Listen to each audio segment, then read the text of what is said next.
on behalf of the lives that the NHS can now once again help to create. Because together, we've protected the NHS, and we're now restoring the NHS and restoring the chance for so many couples to start a family. Turning to the figures, 177,454 people have tested positive for coronavirus, an increase of 6,201 since yesterday. 15,111 people are currently in hospital with coronavirus, and 27,510 people have now sadly died across all settings, an increase of 739. As one, we'll remember them and treasure their memories. This is a virus that has a devastating impact on families, on friends, on local communities. And right across government, we're working day and night to defeat it. At the beginning of last month, at this podium, I set a goal that anyone who needs a test should get a test. And that as a nation, we should achieve 100,000 tests per day by the end of the month. I knew that it was an audacious goal, but we needed an audacious goal because testing is so important for getting Britain back on her feet. I can announce that we have met our goal. The number of tests yesterday, on the last day of April, was 122,347. This unprecedented expansion in British testing capability is an incredible achievement, but it is not my achievement. It is a national achievement, achieved by a huge team of people working together. And I'll tell you this, the testing capacity that we've built together will help every single person in this country. Testing is crucial to suppress the virus. I know from personal experience too, just how much people with symptoms want to know if they've got the disease. I know that I did. It helps remove the worry, it helps keep people safe, and it will help us to unlock the lockdown. So many people have tragically died, and the challenge that we still face is vast, but we're making real progress. I want to take a moment to thank and pay tribute to the incredible team who did this together and who joined in one of the greatest national mobilizations that we've seen. We brought together the best civil servants, the best minds from the private sector, the best scientists, the best lab technicians, and the best of the best in the armed forces. Setting stretching, ambitious goals in a crisis has a galvanizing effect on everybody involved. It is a mission. If we hadn't been so bold, if we'd chosen a safer, easier path, I just can't see how we would have built the capacity that we need. In a few short weeks, we've created a new test for the virus in PHE. We've built a network of regional testing centres. We've put a fleet of mobile testing units on the road and created home testing kits. So if you can't get to the test, we can get the test to you. We've more than doubled the capacity of NHS and Public Health England labs and created 3 brand new mega labs to analyse the results. So many people have played a part in this work. British diagnostic companies like Randox and Oxford Nanopore and Medical Wire and DNA Nudge and Samba, logistic companies like the Royal Mail and Yodel, who were brilliant and got us out of a real hole this week, academics like Professor Derek Crook and Sir John Bell from Oxford and Professor Aradazai from Imperial, Deloitte and Boots, who've delivered our drive-through centres, AstraZeneca, GSK, Novacyte, whose labs go on stream next week, Public Health England and the NHS, of course, who've pulled out all the stops, Professor Sharon Peacock, Professor John Newton, and the UK Biocentre and the CRIC, who set up high-tech laboratories. And also, it wasn't just a national effort. People from across the world, including Thermo Fisher, Hologic, Abbott, and Amazon from the US, QIAGEN from Germany, and Roche from Switzerland. And this is how we did it, because everybody worked together with grit and determination to reach a shared goal, and they thrived because the team contained diversity of perspectives, of backgrounds, and critically, a diversity of thought. And when things went wrong, which they did every single day, believe me, we didn't ask who we could blame, we asked how we could fix it. So to my team, I want to say you toiled tirelessly, night and day, and I'm so proud of what you have achieved. And to all of you, on behalf of government, on behalf of the whole country, thank you. As the Prime Minister said, a big increase in testing provides a way to unlock the puzzle of coronavirus. And testing forms the first element of our plan to test, track and trace. By mid-May, we'll have an initial 18,000 contact tracers in place. That work is underway as we speak, and if it needs to be bigger, we'll scale it as required. The combination of contact tracers and new technology through our new COVID-19 NHS app will help tell us where the virus is spreading and help everyone to control new infections. People will be able to know if they've been in close contact with someone who's transmitting the disease and take the action that they need to. Our full-scale test, track and trace model will drive the infection rate down, and the lower the R and the lower number of new infections, the more effective the track and trace system will be. Tracking and tracing will allow us to get R down and hold R down, and so it will allow us to lift lockdown measures. Now, this disease affects us all indiscriminately. We've seen that. In recent weeks, we've had to impinge on historic liberties to protect our NHS and our loved ones. And yet our goal must be freedom. Freedom from the virus, yes, and we will not lift measures until it is safe to do so. But also, we care about the restoration of social freedom and economic freedom too. Each citizen's right to do as they please. For now, we're working together to stay home. We're impinging on the freedom of all for the safety of all. With this next mission of test, track and trace, I'm seeking a solution that allows us, by each of us participating, to target the measures that are needed with much more precision. And so to reassert, as much as is safely possible, the liberty of us all. That is our next mission.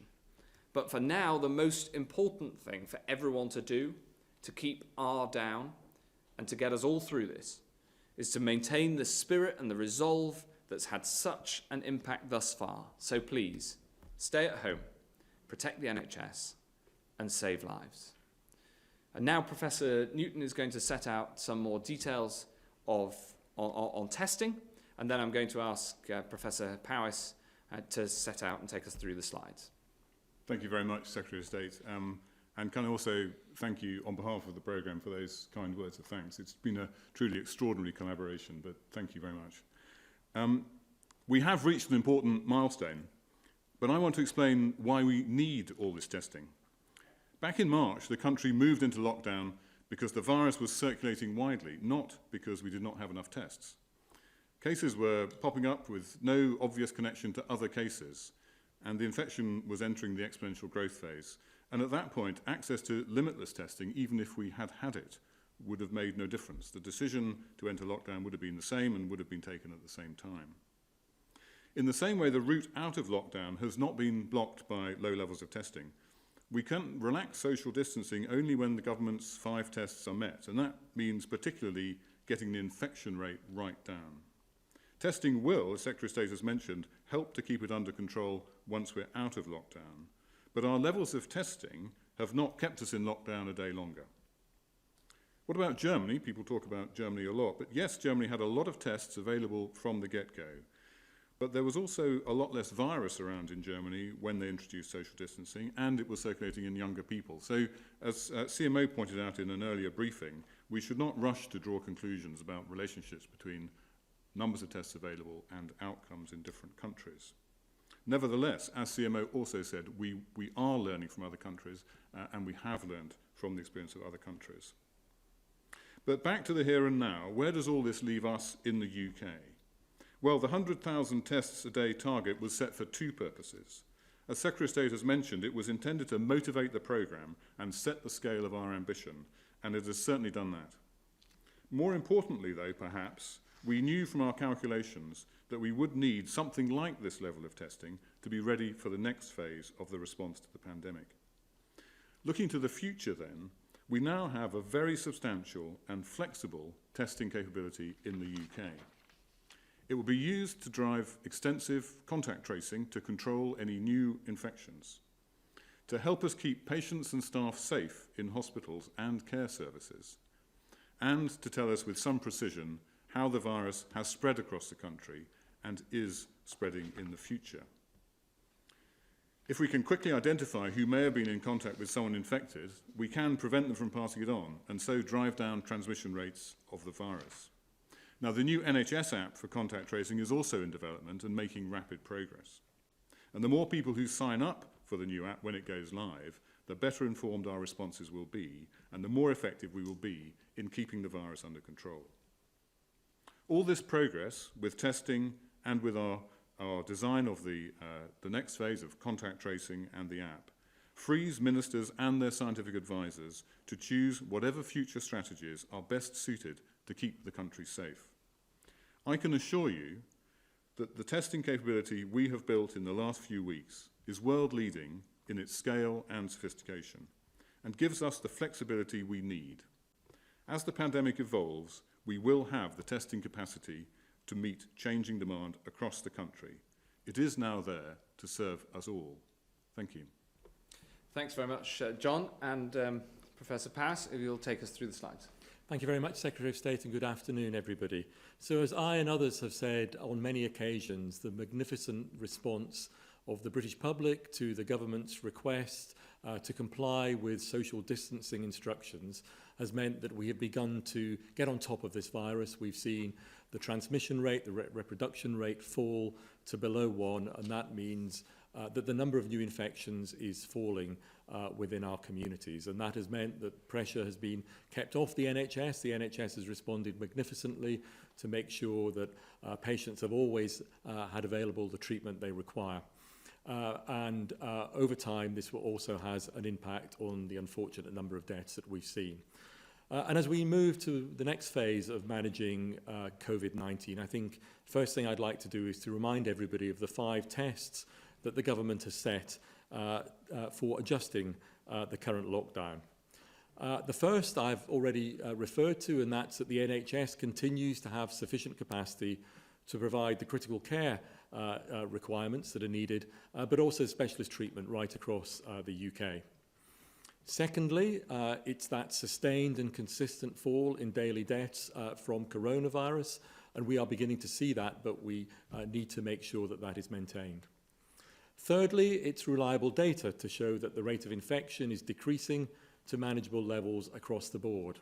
And again, as I've said, it's everybody's efforts in complying with social distancing that means that infections have fallen and will continue to fall. Fourthly, this has been a challenge, not just in the UK, but globally, around the operational response to a pandemic. That includes PPE, it includes other things. And moving forward, we need to ensure that those challenges, testing is one of them, are in hand and that we are in a good position going forward to meet future demand. And finally, and critically, that any adjustments going forward don't risk a second wave, a second peak of infections that again runs a risk of overwhelming our health systems. So those are the 5 key tests that have been set, and the government will be looking to be confident that it has met those before it moves to the next phase of the lockdown and the measures that we will need to take going forward to stay on top of this virus and ensure infection rates remain low. Now, in the next slide, I'm providing some details of exactly how the British public have complied. And the first is an example on how people have been approaching contact, particularly with vulnerable people over a period in the middle part of April, showing that 84%, the great majority of adults have said they'd either not left their home or only left their home for permitted reasons, and 87% of adults avoiding contact with older or vulnerable people. So again, great testament to the efforts that the British public have gone to ensure that we reduce infections. And then on the right of this slide, some information on the number of people who've been working at home since social distancing measures were introduced. And that's 45% of adults in employment saying that they work at home. And that compares to around 12% of last year. So again, a great increase in those that are not going out, that are staying at home and are managing to work without having to go in their usual place of work. And on the third slide, we begin to see the testing information. The Secretary of State said, as both Secretary of State and John have said, the number of tests have increased dramatically, but it's not just the fact the numbers have increased, it's the fact that capacity has increased so that we can use testing for a far wider range of purposes, and you have already heard some of the areas in which that is going to be critical going forward in the months ahead. In the fourth slide, we show the new cases as determined by positive tests. You will see that that has increased a bit in recent days, but that should be seen in the context that we have increased the number of tests in the round. So more testing and more testing of different groups of individuals is likely to bring more positive tests as a result. But overall, I think the number is relatively stable, and that is a good sign and reflects that the level of infection is falling.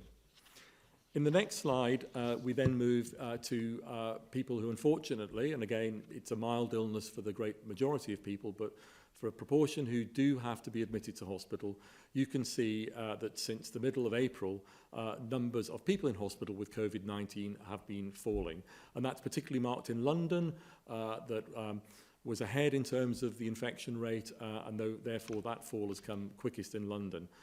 It is starting to move down, maybe at a slower level in other regions of the UK, but nevertheless, overall the trend is downwards. And then that also translates in the next slide to people who, again, small minority but important group that have to be treated in our critical care facilities. This shows the proportion of people with COVID-19 in critical care beds, and again that is falling in the 4 nations. And the absolute number of people in critical care beds, so not just the percentage, but the absolute number is also declining. And then finally we move, unfortunately, to deaths, the sad deaths that have occurred. And again, we're now showing deaths in all settings. We were previously, up until a few days ago, showing deaths in hospital settings. We've now expanded this. And again, you see those numbers do vary from day to day, and there's a reporting lag at the weekend. But overall, the 7-day rolling average, which smooths out those that daily variation, is showing that the number of deaths is beginning to trend downwards. And then very finally, we show the usual international comparison against other countries. And again, this comes with the usual caveat that this sort of comparison is really important. It's now UK all settings, but the real comparison is in all-cause mortality, so in excess deaths in countries. That is measured more consistently between countries, but there will be some time before that analysis can be done. So although it's important to show this data, I think it's important to remember that it will be a number of months and perhaps longer before we can see the true comparison between countries. So finally, to remind people that the hardships we've been going through, the compliance with social distancing is working. The key thing is it needs to continue to work, so we all must continue to not think that this is over. This is really the beginning, but it is translating into benefits in pressure on the NHS and on reduction in deaths. So it's important that we all keep it up. Thank you. Thanks very much, Steve. So the first question is going to be from Andrew from Leeds, who joins us by video. Hello. My question is, when lockdown restrictions are lifted and schools open, will there be fines if people choose to keep their children off school, even if it's open for their age group? And also, how will you make sure the public is confident it's safe? Well, thanks, Andrew. That's a really important question. Our aim is that when it is safe to do so, then we'll make recommendations of changes like this. But we will only do it when it's safe to do so. So we are not going to reopen schools if it isn't safe. Now, of course, this disease, thankfully, doesn't appear to give children symptoms nearly as bad as adults. So it is much, much, much safer for children. And maybe Professor Powis, you can add something on that. But we will not reopen until it's safe to do so. So that's on your second question. On the first question, of course, as and when we reopen schools, our goal is to get back to the norm and the position as it was before. And I'm confident that because we'll only do it when it's safe, then it will at that point then be entirely reasonable and become normal again to send your children to school. Yes, so I think, as Secretary Davis said, it's perfectly correct that this virus affects children much less than it does the elderly and older adults. So they are much less affected by the effects of having COVID-19. There have, as we said the last time we were here, there have been some very rare reports about complications in children. We are continuing to look for that and try and understand if there is any link. But the overall message is for children, this is a mild disease or is one that produces very little symptoms. The science is still evolving in terms of transmission between children, so we do need to be cautious as we think about opening schools, and we will need to think carefully and advise the government appropriate advice as to how that might happen. But the key thing is that this is not a serious disease for the vast majority of children and indeed younger people. In fact, it's important to remember, isn't it, that the reason that we had to take the decision to close schools was because of the impact of schools on transmission, yes, not on the safety of children. Exactly. And that's important to bear in mind, and I hope reassuring, Andrew. The next question is from Stuart from Redditch, and Stuart asks, given the large investment that's gone into creating the Nightingale hospitals, will we make use of them going forward to help reduce NHS waiting lists at the right time as we come through the pandemic? The answer to your question, Stuart, is that we will do what we need to do to reduce NHS waiting lists as we reopen the NHS. But the Nightingales were designed very specifically for patients who are intubated and therefore who are under anaesthetic. So they are specifically designed for COVID. But Steve, you were behind that project, so maybe you can set out more detail. So Secretary of State is quite right. The Nightingale hospitals have been designed with specific purposes in mind. The Nightingale Centre in East London created in order to be used if we needed extra capacity for ventilated patients. Fortunately, we have used the Nightingale in London, but fortunately we have managed that surge because of the compliance the British public has shown to social distancing. So the NHS has done a great job. But those hospitals are designed in a particular way for a particular purpose. And that doesn't necessarily mean that they would be fit for purpose for other type of NHS activity. Now, of course, we also need to keep them as an insurance policy in the next month or two, because we need to be confident, as I said in the 5 tests, that we have a sustained reduction in hospital admissions. But of course, we will always keep things under review going forward. But I think the key thing is that the Nightingales have shown quite how agile the NHS can be with the support of the military if we need to be. But I think have given us that extra capacity that we have used but haven't had to use to the extent that we might have feared even just at the beginning of April.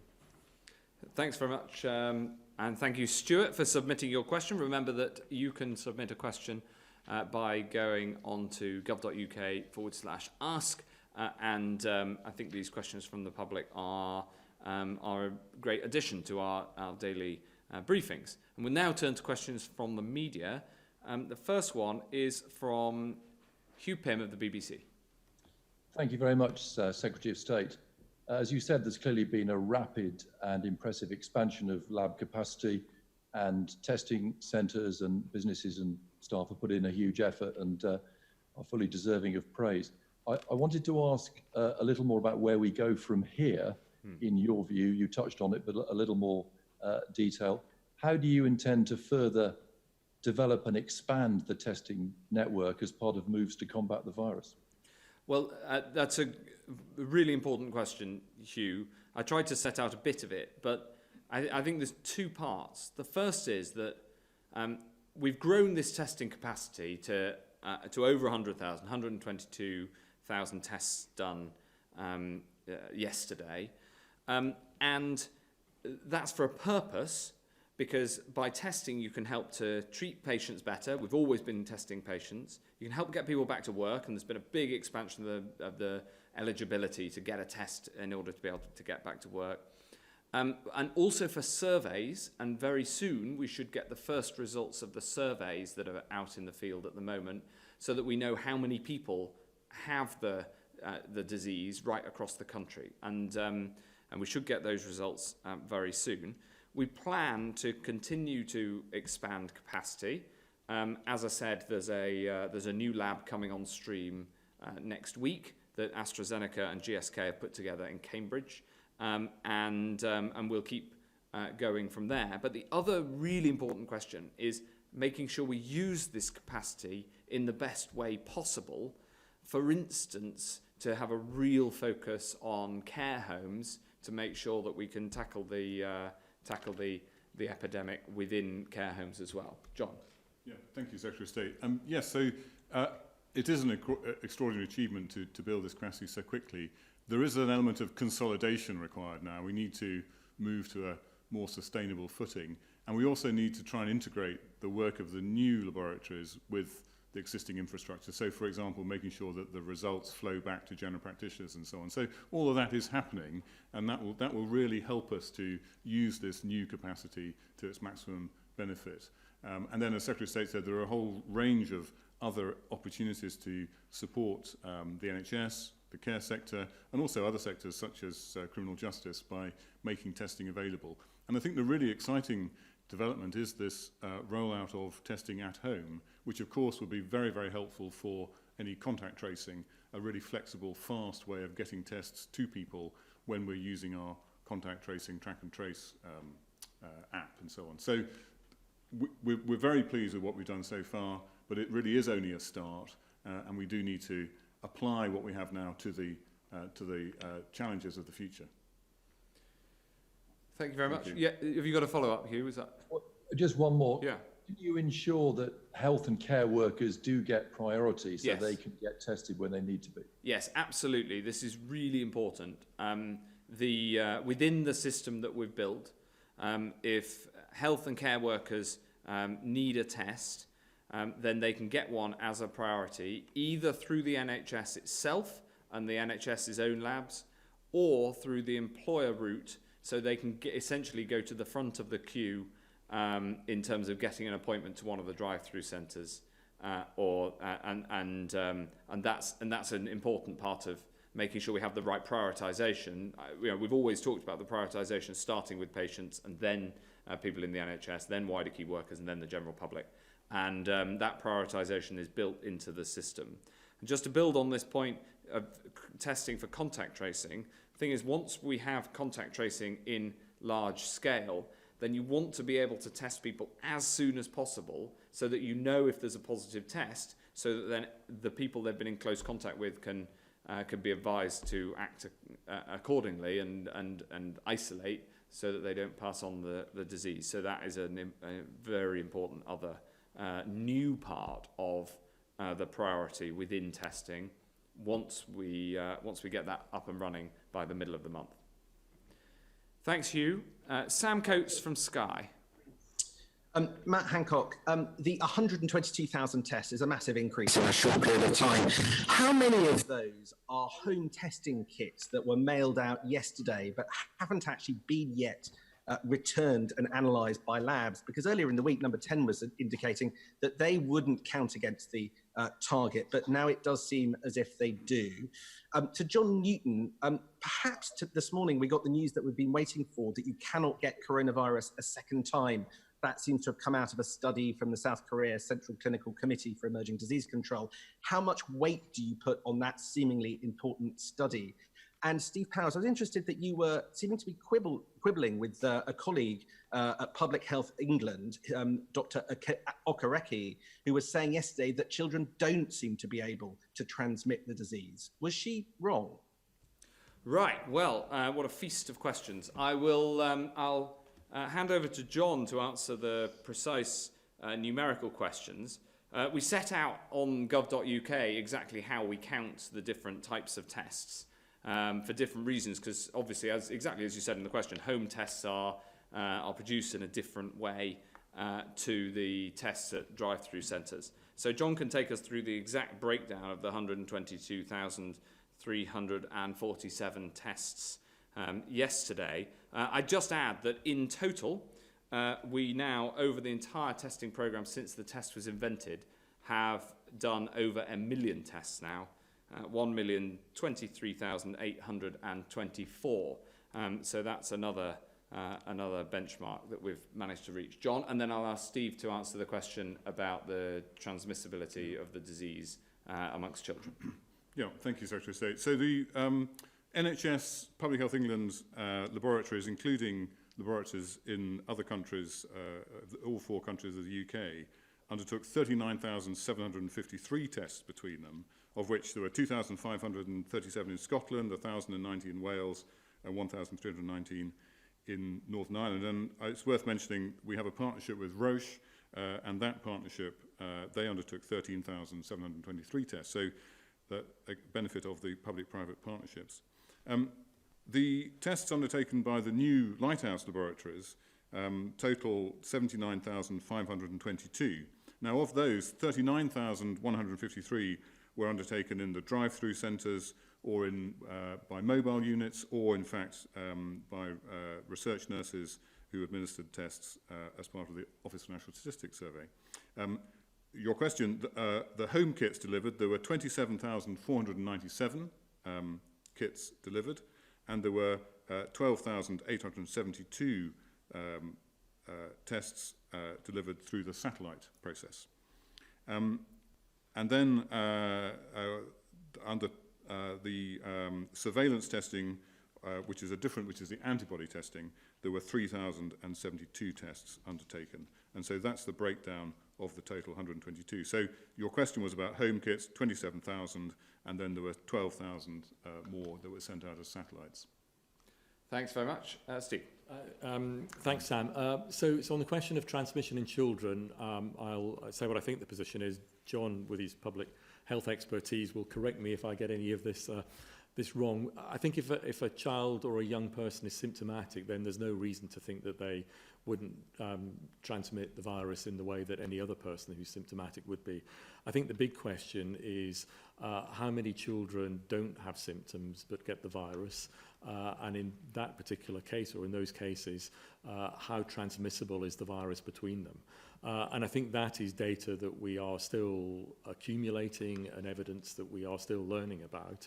And of course, it is one of the key questions when it comes to schools and how schools are opened again.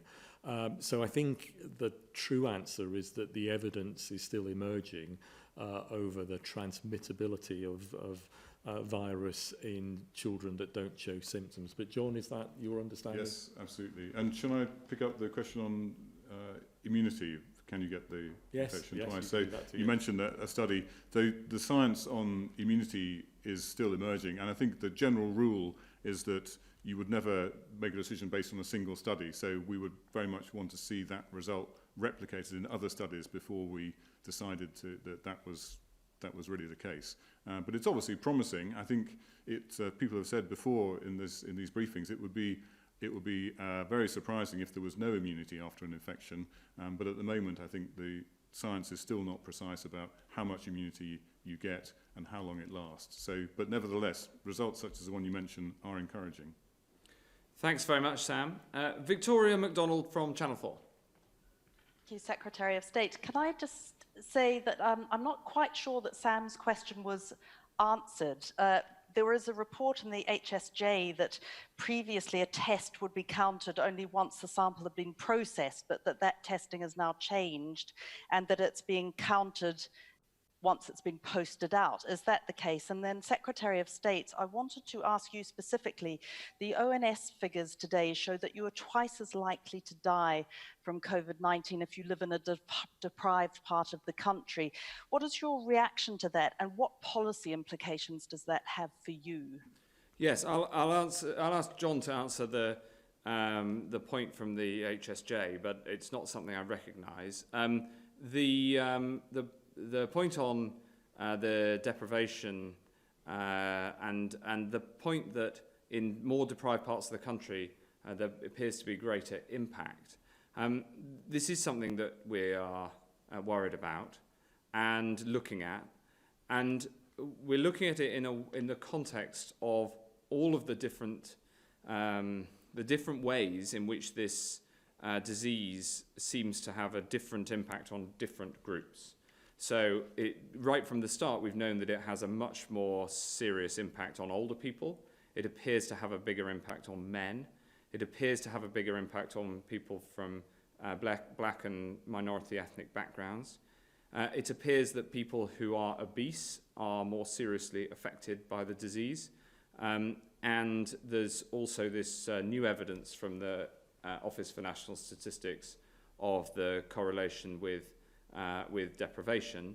So we are looking at all of these things and trying to understand the impact of the virus as much as we possibly can as and when we get new evidence. John? Yeah, so there's been no change to the way tests are counted. As we've developed new ways of delivering tests, we've taken advice from officials as to how they should be counted. So the tests that are within the control of the programme, which is the great majority, are counted when the tests are undertaken in our laboratories. But for any test which goes outside the control of the programme, they're counted when they leave the programme. So that's the tests that are mailed out to people at home and the tests that go out in the satellite. So that's the way they are counted, have always been counted, and the way we were advised to count them by officials. That's all set out on gov.uk. Sam Lister from The Express. Thank you, Health Secretary. Concerns have been raised about how the over 70s have been treated as one blanket group during this crisis, including by senior figures in your party. Can you reassure over 70s who are fit and healthy that they will be treated exactly the same as the rest of the population when lockdown measures are eased?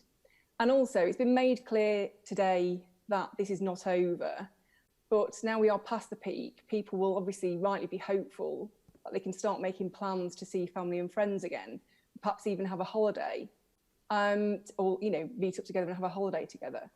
Is late summer a realistic timescale for this? Well, Sam, the last question is very tempting to speculate at. But unfortunately, we just don't know. It's still too early to say, and I'm really sorry to have to give that answer, but it is. The 5 tests we've set out are there partly to try to give everybody a sense of when we'll be able to make those next decisions that I know people are yearning for. But we will only lift the lockdown measures when it's safe to do so. This is why test, track and trace is so important, because it will help us to do that. It isn't necessary to have that in place, but it helps enormously. But it is, as of today, too soon, and hence the message remains to stay at home because that protects the NHS and saves lives. And on your first point about the over 70s, maybe Steve, I can ask you to ask this, but we were always clear from the start. There's a very specific group who we've been in contact with, who we're asking to shield, which is ensure that they have as little contact as possible with other people for their own health reasons. And after that, the question is a degree, a gradation of the advice. Steve. Yes, so of course we know, as you know, that that the over 70s can be absolutely fit and healthy, and that it's not the case that everybody over 70 has a chronic health condition or an underlying disease. As the Secretary of State said, we very specifically asked a group of individuals, some of whom are in that age bracket, but not everybody, to shield and to do everything they could to stay at home, because we knew that their underlying conditions put them more at risk of serious complications from COVID-19. So that's the group that is being shielded. Of course, everybody is complying with social distancing measures at the moment and being asked to stay at home, whatever age you are. So in the generality at the moment, everybody is in that same boat of complying with those measures. I think as we look forward, and as I said at the very start, the government moves to another combination of measures, including track and trace, that will help us keep the infection under control going forward. I think it's a perfectly reasonable question to say, how would that work in sort of age groups and age bands? And although we do know that complications and unfortunately deaths are more common in the elderly, even without complications, I think that's for consideration, and that's work I think that we will need to do as we move forward. But I think your point is very well made. Thanks very much, Sam. Alan Preston from the Belfast Telegraph. Good afternoon. I just have two quick questions for the Health Secretary. In Northern Ireland, the impact of coronavirus has not been quite as severe compared to the rest of the UK due to factors like a lower population density. Do you think there's any merit in eventually easing restrictions here at a different pace to other parts of the UK? And my second question, as this virus does not respect borders, do you think it would be better for Stormont to work on an all-Ireland basis in fighting the pandemic rather than following the UK lead? Well, thank you. The thing is that across the UK, the level, you're right, that the level of the virus has been different in different parts of the country. I mean, we saw that in the chart earlier, that in London the level's been much higher, in other parts of the country lower. But what's interesting is that the shape of the curve, the rise and then the fall in the virus that's just started, has been basically the same throughout the country. And so that means that moving together, I think, was the right approach at the start. And I can see the case that could be made. And of course, the decisions that are devolved, we respect the devolution settlement. But ultimately, if you look at the shape of the curve, getting R down and getting the level of new cases right down, that's happened the UK together. Of course, the relationship with the Republic is important as well. And we have good relations in terms of both at political level, but also at medical level in conversations with the Republic, with the decisions that they take. But we have very intensive discussions within the UK about the timing of changes within the country. Thanks very much. Steve Ford from the Nursing Times. Good afternoon.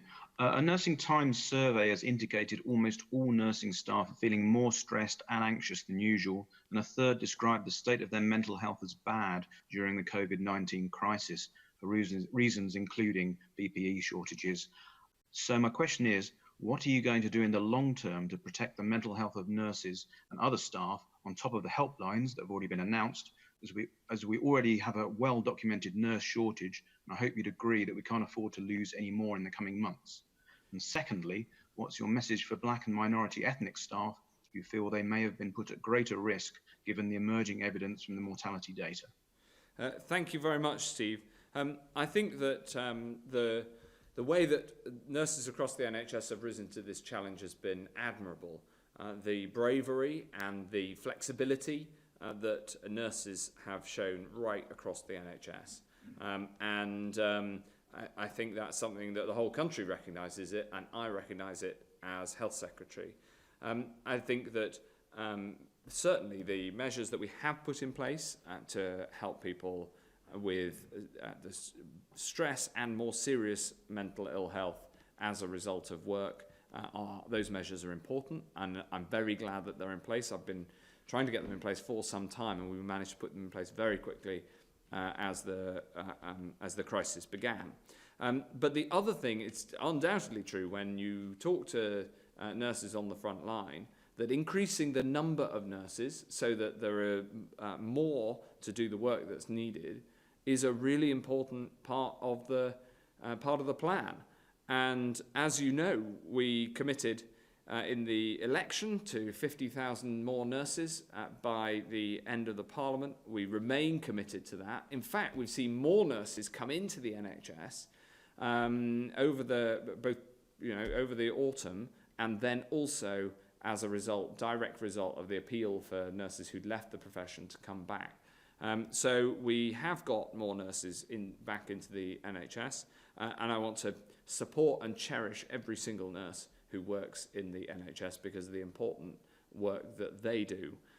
And so I'm sure that'll be a big conversation as we restore the NHS, and thank everybody for the work that they've done during the difficulties of coronavirus. Steve, I don't know if you want to add anything. No, I think your point again is a very good point. And of course, it's not just nurses, as you pointed out yourself. It's all staff. There's been a tremendous effort by staff across the NHS. They have been working incredibly hard, sometimes in different areas from where they usually work, and of course that brings its own stresses.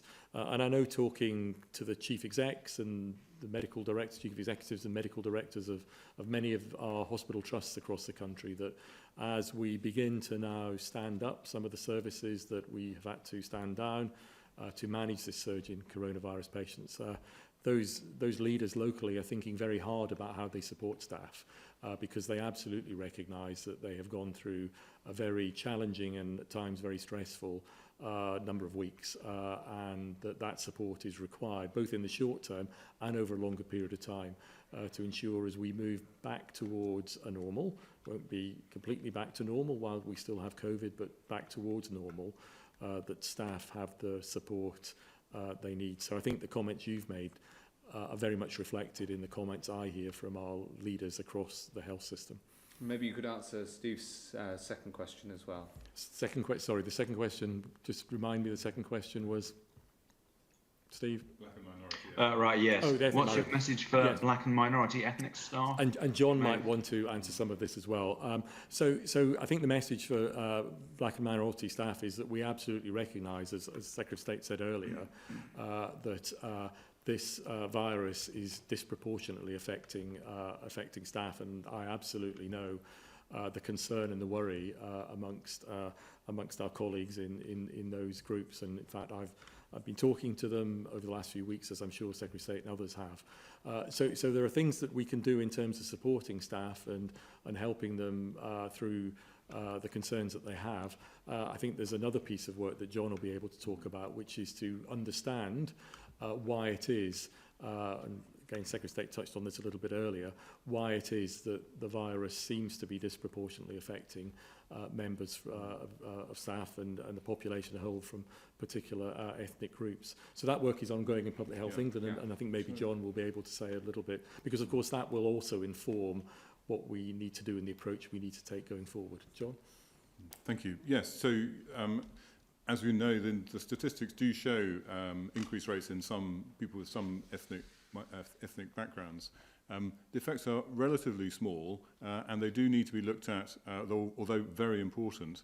But we do need to also look at some of the other aspects of the virus. So, for example, the virus is present in different rates in different parts of the country, and we know that that different parts of the country have very different groups of people from different backgrounds. So we need to look at all of these figures together to try and understand what's really going on. And so there is cause for concern, definitely, and we are talking to NHS England about any advice that should be given based on the data. But there is also an important bit of statistical work to be done to try and understand what the real underlying risks are. And I think it's sometimes it can be wrong to take these statistics at face value. We also know that unfortunately some different ethnic groups have different levels of underlying health conditions. So, for example, people from an Asian background do have more diabetes, and so we're trying to look at to what extent those factors might be at play as well. But it's a very important issue, one that a number of people are looking at, Public Health England, but also a number of university groups are also studying this. And we're feeding the results back to NHS England so that staff can get the right advice, exactly as you say. But I think it's important for us to emphasise that we don't need to wait for that data. That data and analysis is important, but we don't need to wait for that to provide additional support. And in fact, when Simon Stevens, Chief Executive of the NHS, wrote out to our healthcare organisations, to hospitals this week, he made a specific point of ensuring that local healthcare leaders do pay particular attention to supporting and do whatever they feel is necessary locally to support our BAME colleagues. And I know from even today talking to some of those local leaders that they are absolutely doing that and providing that support. Thanks very much, Steve. Does that answer your questions? Yes, thank you. Thanks very much indeed, everybody. That concludes this daily coronavirus briefing. Thank you.